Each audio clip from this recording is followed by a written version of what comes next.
اعوذ باللہ من الشیطان اللعین الرجیم بسم اللہ الرحمن الرحیم الحمد للہ رب العالمین والصلاة والسلام علی اشرف الاولین والآخرین سید الانبیاء والمرسلین وخاتم النبیین سیدنا ونبینا وشفیع ذنوبنا وحبیب قلوبنا محبوب رب المشرقین والمغربین جد الحسن والحسین ابی القاسم محمد صلی اللہ علیہ وآلہ وسلم وعلیہ الطیبین الطاہرین الغر المیامین المعصومین المظلومین من یومنا ھذا الی یوم الدین آمین یا رب العالمین ولعنت اللہ علی اعدائہم اجمعین اللہم صلی علی محمد وآل محمد۔ جیسا کہ تمام حاضرین و ناظرین جانتے ہیں کہ ہم جس عنوان کے تحت چل رہے ہیں وہ فضائل محمد و آل محمد اور نئی نسل پہ اس کے اثرات ہیں۔ حقیقتاً فضائل محمد و آل محمد کا احاطہ کوئی بھی نہیں کر سکتا ہے سوائے پروردگار عالم کے کہ جس نے انہیں خلق کیا، اور نبی اکرم صلی اللہ علیہ وآلہ وسلم جن کی وہ اطرت ہیں۔ کہ امام حسین علیہ السلام سے اسباب بن نباتہ نے سوال کیا ہے کہ وہ جو ایک راز ہے وہ مجھے بتائیے، تو بس مولا امام حسین علیہ السلام نے ارشاد فرمایا کہ ہم میں ہی وہ سر الہی ہیں، ہم ہی اللہ تعالیٰ کے خفی راز کو جانتے ہیں، اور ہمارے لیے ہی اللہ تعالیٰ نے جو ہے وہ فضیلتیں رکھی ہیں۔ مولا فرماتے ہیں کہ ہمیں کتاب کا تمام علم بیان کیا ہے پروردگار عالم نے، اور جو کچھ اس کتاب میں ہے وہ سب ہمارے پاس ہے، اور ہم ہی سر الہی کو جانتے ہیں۔ پھر آپ نے فرمایا کہ پروردگار عالم سے کے ساتھ تعلق رکھنے والے اور رسول خدا کے وارث ہم ہیں، یعنی کہ جو کچھ نبی اکرم صلی اللہ علیہ وآلہ وسلم کو پروردگار عالم نے عطا فرمایا ہے وہ سب ان کی اطرت کے پاس موجود ہے۔ تو بس کیا ہے کہ یہی کچھ بات جو ہے وہ حضرت علی علیہ السلام سے ہے کہ وہ تعریف پروردگار عالم میں ارشاد فرماتے ہیں کہ اس ذات کے حق کی قسم جس نے دانے کو شگافتہ کیا اور مخلوق کو پیدا کیا، آسمانوں اور زمینوں کو کے متعلق وہ اختیار اور تصرف اور وہ قدرت کہ تم جس کو جاننے کی ہمت نہیں کر سکتے ہو، خدا کے اسم اعظم جو کہ اس نے ہمیں عطا فرمائے ہیں، یعنی کہ آصف بن برخیہ کو جو ایک لفظ کا، ایک حرف کا، لفظ تو بڑی چیز ہے، ایک حرف کا علم عطا فرمایا تھا، اس کے ذریعے سے انہوں نے زمین سے کے راستے کو طے کرتے ہوئے اتنی جلدی کہ آنکھیں پلکے جھپکاتے ہی وہ تخت بلقیس لے آئے۔ اس سے کہیں زیادہ میرے پاس علم موجود ہے، مجھے 72 حرفوں کا علم اللہ تعالیٰ نے عطا کیا ہے جس تک تم پہنچ نہیں سکتے ہو۔ تو بس دیکھیے کہ یہ ہے کہ یہ فضائل ہیں ان کے، کہ ان کے فضائل کا احاطہ ہم لوگ نہیں کر سکتے ہیں، اور اللہ تعالیٰ نے فرماتے ہیں، امام جعفر صادق علیہ السلام نے فرمایا کہ اللہ نے ہماری ولایت کو قرآن اور تمام آسمانی کتابوں میں مرکز رکھا ہے، مدار رکھا ہے، اور خدا کی جو محکم آیات ہیں، محکم دو طرح کی آیات ہیں، ایک محکم ہے ایک متشابہ ہے، تو جو محکم آیات ہیں وہ اس مدار کے گرد گھومتی رہتی ہیں، اس مدار کا چکر کاٹتی رہتی ہیں، اور اسی وجہ سے آسمانی کتابوں میں جو ہے وہ آواز بلند ہوئی ہے اور ایمان ظاہر ہوا ہے۔ تو دیکھیے کہ یہ کتابوں کا محور صرف ایک قرآن کا محور نہیں ہے، بلکہ تمام کتابوں کا محور جو ہے وہ محمد و آل محمد ہے۔ اس فضیلت کو ہم جب تک ہم کتابوں میں تلاش نہیں کریں گے جو ہمارے پاس ہمارے آئمہ سے پہنچی ہیں ان کی فضیلتیں، کیونکہ اتنی فضیلتیں ہیں کہ کچھ ظاہر فضیلتیں ہیں اور کچھ جو ہے انہوں نے ہم پہ ظاہر نہیں کی ہیں۔ اگر وہ ظاہر کر دیتے تو ہم اسے برداشت نہیں کر پاتے ہیں۔ کہ یہاں پہ میں ایک واقعہ بتاتی چلوں کہ امام محمد باقر باقر علیہ السلام کے ایک اصحاب میں سے ایک صحابی تھے، انہوں نے بہت مولا سے جو ہے انسسٹ کیا کہ مولا مجھے آپ جو ہے اپنی تمام فضیلتیں بیان کریں. بس مولا نے کہا تم اسے برداشت نہیں کر پاؤ گے. کہا نہیں مولا. بہت انہوں نے جو ہے وہ مولا کی بارگاہ میں بڑی عاجزی سے اور بار بار جو ہے وہ عرض کیا کہ مولا آپ کی فضیلتیں میں سننا چاہتا ہوں، میں جاننا چاہتا ہوں کہ آپ ہیں کیا چیز. بس مولا نے ان کو اپنی تمام فضیلتیں بیان کر دی. تمام جو فضیلتیں تھی، مطلب مجھے تو نہیں لگتا ہے کہ ساری بیان کی ہوں گی، کچھ تھوڑی فضیلتیں جو وہ بیان کی وہ بھی ان سے برداشت نہیں ہوئی. اب وہ چاہتے تھے، اور پھر مولا نے ان سے کہا کہ دیکھو یہ فضیلتیں میں صرف تمہیں بتا رہا ہوں، اس کے علاوہ جو ہے تم اس کو کسی اور پہ بیان نہیں کرنا. اب جو یہ صحابی تھے یہ نکلے ہیں اور پریشان ہے کہ وہ فضائل جو ہے وہ کسی کو بیان کریں، لیکن مولا سے وعدہ کیا ہوا تھا کہ وہ کسی اور شخص کو یہ فضائل نہیں بیان کریں گے. تو بس کیا ہے کہ پریشان ہو اور ایک دفعہ جنگل کی طرف چل پڑے ہیں، اور جنگل میں جا کے زور سے چیخ چیخ کے فضائل بیان کرنا شروع کیا ہے. جب مولا کے فضائل بیان کرنا شروع کیے ہیں تو ایک دفعہ جنگل میں بہت بڑی آگ لگ گئی. یہ وہاں سے بھاگے ہیں. اب ان سے اور برداشت نہیں ہو رہا ہے کیونکہ اتنی بڑی آگ لگ گئی. فضائل جو ہے حضرت امام محمد باقر علیہ السلام سن کے وہ اور پریشان ہوئے اور وہاں سے نکلے ہیں. تو بس ایک کنویں کے پاس آئے ہیں اور آ کے وہاں پر اپنا جو ہے وہ دہن کنویں کے کنارے پہ ڈال کے اور فضائل محمد باقر علیہ السلام، صرف امام محمد باقر علیہ السلام کے فضائل کو بیان کرنا شروع کیا. جیسے بیان کرنا شروع کیا ایک دفعہ کنویں نے پانی اگلنا شروع کیا، یہاں تک کہ پانی ابلتا چلا گیا کنویں سے. اور کیا ہے کہ یہ پریشان ہوئے اور واپس پلٹ کے آئے ہیں اور سرگردہ ہے، کہہ رہے ہیں کہ مولا مجھے سمجھ نہیں آ رہی ہے کہ آپ کے فضائل میں کہاں جا کے جب بیان کروں، جہاں جا کے بیان کرتا ہوں وہاں کچھ نہ کچھ معاملہ جو ہے وہ الٹ ہو جاتا ہے. میں سمجھتا ہوں کہ یہ برداشت کر لیں گے لیکن یہ برداشت نہیں کر پاتے. مولانا نے کہا بیٹھ جا، اور دو تہ زانو کر کے جو ہے مولا بھی اس کے سامنے بیٹھ گئے اور مولا نے ارشاد فرمایا اب تو کہہ ہمارے فضائل اور ہم سنتے ہیں، کیونکہ ہمارے فضائل کو ہم ہی برداشت کر سکتے ہیں، کوئی عام شخصیت برداشت نہیں کر سکتا ہے. تو یہ دیکھیے کہ یہ مولا کے فضائل ہیں. اور دیکھیے کہ سارے فضائلوں کو کہ جب ہمارے امام زمانہ اجل اللہ تعالی فرجت تشریف لائیں گے تو لوگوں کا جو عقل ہوگی وہ کامل ہو جائے گی، لوگوں کی سوچ جو ہے مستحکم ہو جائے گی. کیوں کہ مولا جو ہے اپنے امام محمد باقر علیہ السلام سے یہ روایت ہے کہ امام نے فرمایا کہ جب ہمارے آخری ظہور کریں گے تو آپ اپنا ہاتھ لوگوں کے سروں پہ رکھیں گے، جس کے سبب ان کی عقلیں کامل ہو جائیں گی اور ان کی فکریں بھی کامل ہو جائیں گی. اصل مقام جو عقل کا ہے وہاں پہ آ جائیں گی، اور اس زمانے کے لوگوں پر ایسی مہربانی ہو جائے گی جو اس وقت باقی لوگوں سے پوشیدہ ہیں، جو حقیقتوں کو سمجھنے سے کے قابل نہیں ہیں، اور وہ فضائل جو ہیں اس وقت کے لوگ برداشت کر سکیں گے. تو بس کیا ہے کہ یہ محمد والے محمد جو ہیں، ٹھیک ہے، یہ ہمارے لیے کیا ہے؟ یہ ہمارے لیے نعمت ہے ہمارے لیے کہ پروردگار عالم قرآن پاک میں ارشاد فرما رہا ہے سورہ ضحیٰ میں کہ اپنی نعمتوں کو یاد کرو،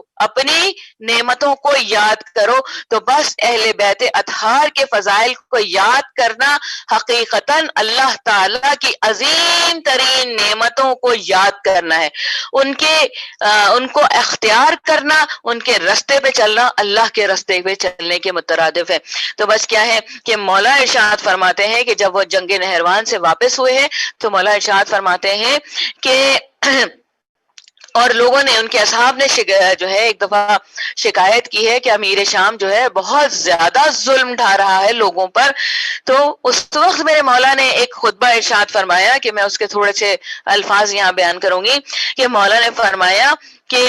اے پروردگار تو اس لائق ہے کہ تیری حمد و ثنا کی جائے، کیونکہ تیری نعمتیں بے تحاشا ہیں اور تیرا فضل و کرم کی وجہ سے تجھے بھلایا نہیں جا سکتا. اے لوگوں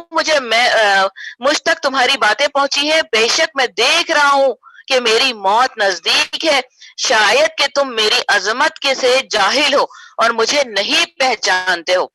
میں تمہارے درمیان وہی کچھ چھوڑے جا رہا ہوں جو رسول اکرم صلی اللہ علیہ وآلہ وسلم چھوڑ کے گئے تھے، جو کہ خدا کی کتاب اور میری اطرت ہے. یہ اطرت نجات کی طرف ہدایت کرنے والے ہیں اور خاتم الانبیاء، نیکوں کے سردار اور رسول مصطفیٰ کی اطرت ہیں. تو اندازہ لگائیے کہ وہی پیغام جو نبی اکرم صلی اللہ علیہ وآلہ وسلم نے لوگوں کو دیا تھا کہ تمہارے درمیان دو گراں قدر چیزیں چھوڑے جا رہا ہوں، ایک میری کتاب اور ایک میری اطرت ہے، جس سے متمسک رہو گے یہاں تک کہ تم حوض کوثر پر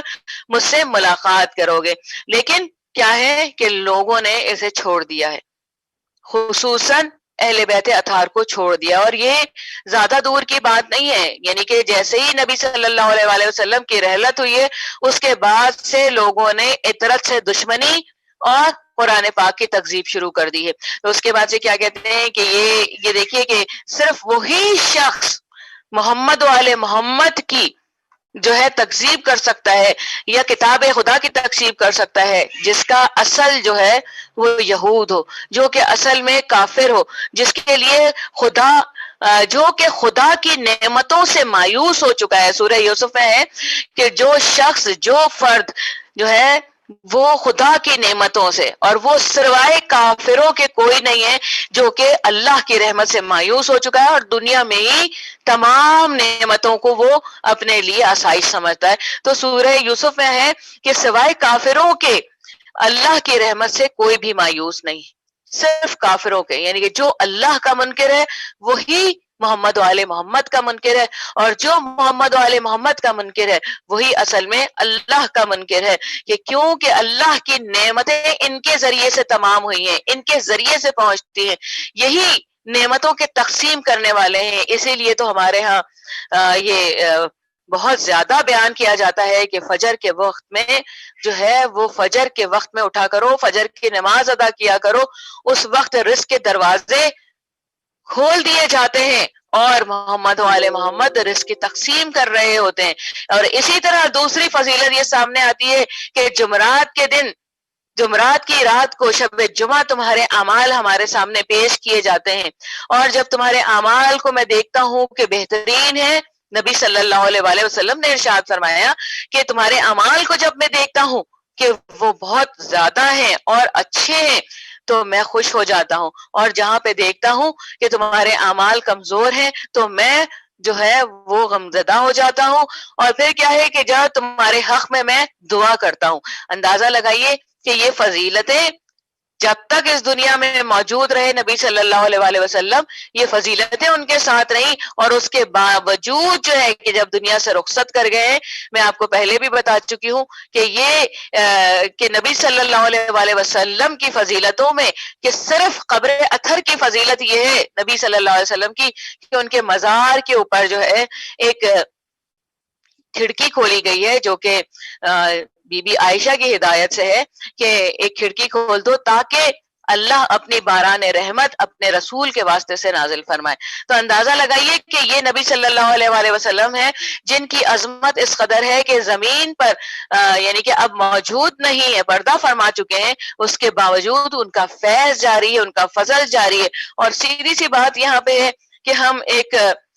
دعا کرتے ہیں کہ بسم اللہ الرحمن الرحیم نادی علیان مظہر العجائب، کہ ہم آواز دو اس علی کو جو کہ مظہر العجائب ہے، عجائبات عجیب مظاہر دکھا رہا ہوتا ہے عجائبات کے. تو اندازہ لگائیے کہ ہم ہر عجائب کا، ہر کہا جائے عجیب چیزوں کا جو کہ علی سے ظاہر ہو رہی ہے اس کا احاطہ نہیں کر سکتے ہیں. تو بس کیا ہے کہ کسی نے جو ہے وہ دیکھا کہ ایک شخص یہودی جو ہے وہ روضۃ الوازین کے اندر یہ روایت موجود ہے کہ وہ دیکھا کہ یہودی جو ہے راہب بہت مشہور تھا، اور وہ جو ہے وہ خانہ کعبہ کے گرد طواف کر رہا ہے اور محمد و آل محمد کی فضیلتوں کو بیان کر رہا ہے. تو لوگوں نے اس سے پوچھا کہ کیا وجہ ہے کہ تو نے اپنے باپ دادا کے مذہب کو چھوڑ کے یہ مذہب اختیار کر لیا. تو بس اس نے کہا کہ میرے ساتھ ایک واقعہ ہوا ہے اور اس کے بعد سے مجھے پتا لگا کہ پروردگار کے اعلیٰ ترین مخلوق کون ہے جن سے متمسک رہنا بہت ضروری ہے. تو بس وہ کہتا ہے کہ میں ایک دفعہ جو ہے سمندری سفر کر رہا تھا کہ سمندر میں جو ہے وہ تلاطم ہوا اور ہمارا جو سفینہ تھا وہ ٹکڑے ٹکڑے ہو گیا. جب وہ سفینہ ٹکڑے ٹکڑے ہو گیا تو میں ایک تختے پر تھا اور بے ہوش تھا. جب میری آنکھ کھلی تو میں ایک جزیرے پہ تھا اور جب اس جزیرے پہ گیا ہوں تو مجھے خوف تھا کہ درندے اور جانور اور حشرات جو ہیں مجھے تکلیف نہ دے. تو میں ایک درخت پہ چڑھ کے بیٹھ گیا. دن بھر تو میں گھومتا رہا اپنے رزق کی تلاش میں, غذا کی تلاش میں پھرتا رہا, لیکن جیسے ہی رات ہوئی میں درخت پہ چڑھ کے بیٹھ گیا ہوں اور میں نے دیکھا کہ کوئی مخلوق جو ہے وہ آ رہی ہے, نظر آ رہی ہے. پہلے تو میں سمجھا کہ کوئی جو ہے سفینہ ہے اس طرف آ رہا ہے, لیکن جب میں نے غور کیا تو دیکھا کہ ایک عجیب مخلوق ہے کہ جس کا سر انسان کی طرح سے ہے, پر جو ہے وہ ہاتھ جو ہے وہ پرندوں کی طرح سے ہے, پاؤں جو ہے وہ جانوروں کی طرح سے ہیں, کھر والے پاؤں ہیں, اور دم جو ہے وہ مگرمچھ کی طرح سے ہے. تو جب میں نے اسے دیکھا تو اس کے زبان پہ جاری تھا کہ لا الہ الا اللہ جبار العزیز, سمجھے, رسول اللہ مختار العزیز. تو بس اسی طرح سے وہ فضائل محمد آل محمد بیان کرتا ہوا جا رہا تھا. جب میں نے اسے دیکھا تو میں ڈر گیا اور ایک دفعہ میں نے دوڑنا شروع کر دیا. جب میں نے دوڑنا شروع کر دیا تو اس نے کہا کہ رک جاؤ, اگر نہیں رکے تم تو میں تمہیں مار ڈالوں گا, تمہیں موت آ جائے گی. تو بس میں یہ سن کے ایک دفعہ رک گیا اور وہ میرے نزدیک آیا تو میں نے اسے پوچھا, اس نے کہا کہ تم خوفزدہ نہیں ہو, میں تمہیں بتاتا ہوں, سمجھے. تو میں نے پوچھا کہ یہ کیا ماجرا ہے کہ تمہارا چہرہ کو انسانوں جیسا ہے, بدن جو ہے وہ مختلف جانوروں سے ملا جلا ہے. اس نے کہا کہ میں اصل میں جنوں سے تعلق رکھتا ہوں, جنوں سے میرا تعلق ہے. تو کہا یہ کیا تم جو ہے بیان کرتے جا رہے تھے, اس سے پہلے میں نے یہ چیز نہیں سنی ہے. اس نے کہا میں فضائل محمد و آل محمد بیان کر رہا تھا کہ جب سے میں نے یہ فضائل بیان کرنا شروع کیے ہیں, سمجھے, مجھے جو ہے سکون مل گیا ہے, میں آزاد ہو گیا ہوں اور میں اب جو ہے ان کے مقربین میں سے ہوں. جب اس نے کہا کہ تو مجھ سے وعدہ کر کہ جب تک تو یہاں ہے اور یہاں سے اگر جانا چاہے تو تجھے واپس اپنے ملک بھیج دیا جائے گا, لیکن تو وعدہ کر کہ تو محمد و آل محمد سے تمسک رکھے گا, ان سے جو ہے محبت کرے گا تو تجھے جو ہے ہم آزاد کریں گے. بس اس نے وعدہ کیا یہودی نے, اور اس کے بعد سے اسے جو ہے کہا کہ چاہتا ہے تو اسی جزیرے پہ رہ, نہیں تو جو ہے اپنے واپس ملک چلا جا. اس نے کہا میں چاہتا ہوں کہ میں اپنے ملک چلا جاؤں. بس اسے واپس اپنے ملک کیا. کہا جب سے میں واپس آیا ہوں میں نے اسلام کو قبول کیا اور محمد و آل محمد کا گرویدہ ہو گیا. تو اندازہ لگائیں کہ دیکھیے یہ دل کو منقلب کر دیتے ہیں, دل کو گرما دیتے ہیں کہ خود رسول اللہ صلی اللہ علیہ وآلہ وسلم نے ارشاد فرمایا کہ امام حسین علیہ السلام کی شہادت سے مومنین کے دلوں میں ایک حرارت پیدا ہو گئی ہے کہ جب بھی کوئی انقلاب ہوتا ہے, جب بھی کوئی ظلم کی بات ہوتی ہے, جب بھی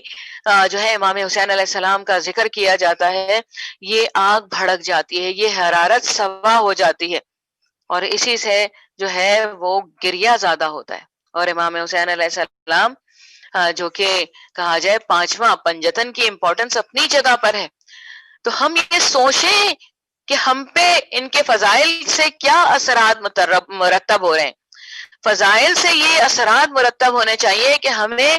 کیونکہ دیکھیے جب بھی کوئی شخص, ہمارا یہ طریقہ ہے, دنیاوی طریقہ ہے کہ ہم دیکھتے ہیں کہ کوئی شخص جو ہے وہ مولت دولت والا ہے. آج کل بڑا پروٹوکول کا بھی شور ہوتا ہے کہ پروٹوکول کے ساتھ آ رہے ہیں اور پروٹوکول کے ساتھ جا رہے ہیں, تو ہم لوگ مروب ہو جاتے ہیں, اور مروب ہونے کے بعد سے اس کے مال و دولت, اس کی کہا جائے کہ جاؤ حشم کو دیکھ کے جو ہے ہم اسے اپنا آئیڈیل بنا لیتے ہیں. تو اصل مسئلہ یہ ہے کہ ہم نے آئیڈیل بنانا ہے. آئیڈیل بنانے کے لیے جب تک ہمیں عظمت محمد و آل محمد نہیں پتا ہوں گی تب تک ہم جو ہے ان کو اپنا آئیڈیل نہیں بنا سکیں گے. ان کی عظمتوں کو جاننا ضروری ہے, ان کے مناقب کو جاننا ضروری ہے, ان کی عظمت کو پہچاننا ضروری ہے, کہ جب ہم ان کی عظمت کے قائل ہو جائیں گے اور جب ان کی عظمت کو ہم مان لیں گے تو یقیناً ہم ان کے رستے پہ چلیں گے. ہمارا دل ان کی عظمت سے جو ہے مرعوب ہو جائے گا کہ ایسی عظمتیں تو عام لوگوں میں نظر نہیں آتی ہیں، ایسے فضائل تو عام لوگوں میں نظر نہیں آتے ہیں کہ جو ہے ایک انگلی سے دڑے خیبر کو اکھاڑ دیں. کہ میں یہاں پہ ایک واقعہ بتاتی چلوں کہ حضرت سلمان فارسی جو ہے جنہیں لقب دیا ہے، جن کو نبی صلی اللہ علیہ وسلم نے ارشاد فرمایا ہے کہ سلمان میرے اہل بیت میں سے، ایسے کوئی صحابی نہیں ہے، ایسے کوئی صحابی اور نظر نہیں آتے جن کو، یعنی کہ اہل بیت اطہار کی اہمیت اس قدر ہے کہ جب صحابی کو اہل بیت اطہار میں داخل کر لیا جائے تو اس کی عظمت دو چند ہو جاتی ہے. تو حضرت سلمان فارسی کو جو ہے نبی اکرم صلی اللہ علیہ وآلہ وسلم نے اہل بیت میں داخل کیا ہے. اب اہل بیت میں داخل کیا ہے، لیکن ایک دن ایسے بیٹھے ہوئے ہیں امام علی علیہ السلام کہ امام علی علیہ السلام کی عمر مبارک اس وقت 26 سال ہے، اور حضرت سلمان جو ہے انہیں کہا جاتا ہے کہ حضرت موسیٰ کے حواریوں میں سے ان کی 350 سال عمر ہے. اتنی عمر ہے، بیٹھے ہوئے ہیں، تو مولا نے مزاح میں کنکر جو ہے وہ اچھالنا شروع کیا ہے حضرت سلمان کی طرف. ایک دفعہ سلمان کہتے ہیں یا علی آپ اپنی عمر دیکھیے اور مجھ بوڑھے کو دیکھیے کہ میں کتنا آپ سے عمر میں زیادہ ہوں اور آپ مجھ سے مزاح کر رہے ہیں. مولا ایک دفعہ مسکرائے اور پاؤں پھیلا کے بیٹھے تھے، پاؤں سمیٹ لیا اور کہنے لگے سلمان تمہیں وہ واقعہ یاد ہے؟ سلمان کہتے ہیں کہ مولا کون سا واقعہ؟ تو کہنے لگے کہ اندازہ لگائیے کہ جانتے ہیں عظمت حضرت علی علیہ السلام کے جو ہے وہ ماننے والے ہیں، مولا کے چاہنے والے ہیں، مولا کے رستے پہ چلنے والے ہیں، لیکن پھر بھی دیکھیے کہ مولا کے اس اتنے بڑے واقعے سے وہ خود نا واقف ہے کہ ان کی کون مدد کر کے گیا ہے. کہ حضرت سلمان فارسی جو ہے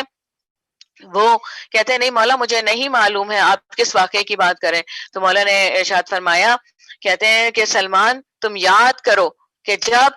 تم ایک جگہ موجود تھے نہر میں اور تم نے اپنے کپڑے باہر رکھے ہوئے تھے اور تم غسل کر رہے تھے، اس وقت ایک شیر نے تم پہ ہمہمہ کیا اور چاہا کہ تم پہ غلبہ حاصل کر لے اور تمہیں چیر پھاڑ دے. تو اس وقت تم نے جب شیر کے ارادوں کا اندازہ کیا تو تم نے آواز دی یا فارس الحجاز ادرکنی، یا فارس الحجاز ادرکنی، یا فارس الحجاز ادرکنی. تم نے یہ الفاظ دہرائے تھے. کہا مولا بالکل میں نے یہ الفاظ دہرائے تھے. اور اتنے پھر کہا مولا نے کہ تمہیں پتا ہے ایک گھوڑا سوار آ گیا تھا. کہا مولا بالکل ایک گھوڑا سوار آیا تھا اور اس نے شیر کو مجھ سے دور کر دیا تھا، شیر کو بھگا دیا تھا. اور مولا نے ارشاد فرمایا کہ تم نے اپنے کپڑے زیب تن کیے اور تم جب واپس آئے ہو نہر سے تو تم نے اپنی آستین میں سے ایک جو ہے پھول کی ٹہنی مجھے پیش کی، پھول کی ٹہنی اس سوار کو پیش کی ہے. تو کہتے ہیں ہاں مولا میں نے شکریہ کے طور پہ جو ہے وہ ٹہنی پیش کی تھی پھول کی. تو مولا نے اپنی آستین میں سے نکالا اور کہا یہی والی وہ ٹہنی تھی، یہی وہ والا پھول تھا جو تم نے اس جوان کو دیا تھا. کہا ایک دفعہ سلمان پریشان ہو جاتے ہیں، کہتے ہیں مولا یہ آپ کے پاس کہاں؟ کہا مولا نے ارشاد فرمایا کہ تم نے کبھی غور سے دیکھا ہے میں وہی شہ سوار تھا، میں وہی شہ سوار تھا جو تمہاری جوانی میں تمہاری مدد کے لیے آیا تھا. تو یہ فضائل ہیں کہ اب کوئی اس کا منکر ہو جائے کہ ایسا ہو سکتا ہے کہ علی ابن ابی طالب جو ہے وہ اس وقت میں 350 سال کی عمر ہے، اس سے پتہ نہیں 26-27 سال کے ہوں حضرت سلمان فارسی اور حضرت علی مدد کے لیے آ گئے. تو اندازہ لگائیے کہ عبداللہ یہ عباس ابن عبد المطلب کہتے ہیں کہ نبی صلی اللہ علیہ وسلم ذرا اپنے متعلق آپ بتائیے اور علی کے متعلق آپ بتائیے.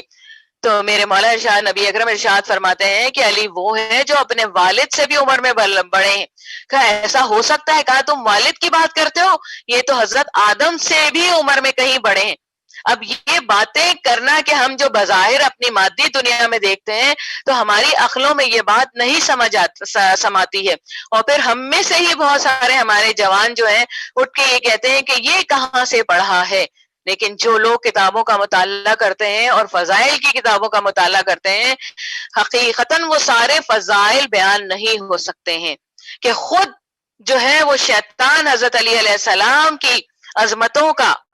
جو ہے وہ قائل ہے، اور وہ خود کہتا ہے کہ میں علی سے محبت کرتا ہوں، میں علی سے جو ہے وہ تعلق رکھنا چاہتا ہوں. اور وہی حضرت آدم علیہ السلام ہے کہ میں یہاں پہ بس اختتام کی طرف لے جاؤں گی کہ جو ہے نبی صلی اللہ علیہ وسلم نے ارشاد فرمایا کہ یا علی، اللہ نے اپنے رسولوں کو اپنے مقرب فرشتوں پہ جو ہے فضیلت دی ہے. یعنی کہ ہم کہتے ہیں بھائی فرشتہ ہو گیا، بھائی فرشتہ تھا جو آ کے مدد کر کے چلا گیا، پتہ لگا کہ فرشتے جو ہیں وہ انبیاءوں سے افضل نہیں ہے، بلکہ انبیاء فرشتوں سے افضل ہیں. اور مجھے تمام نبیوں میں اور رسولوں میں فضیلت بخشی ہے، اور میرے بعد فضیلت یا علی تیرے لیے ہے اور تیرے بعد آنے والے اماموں کے لیے ہے. بے شک فرشتے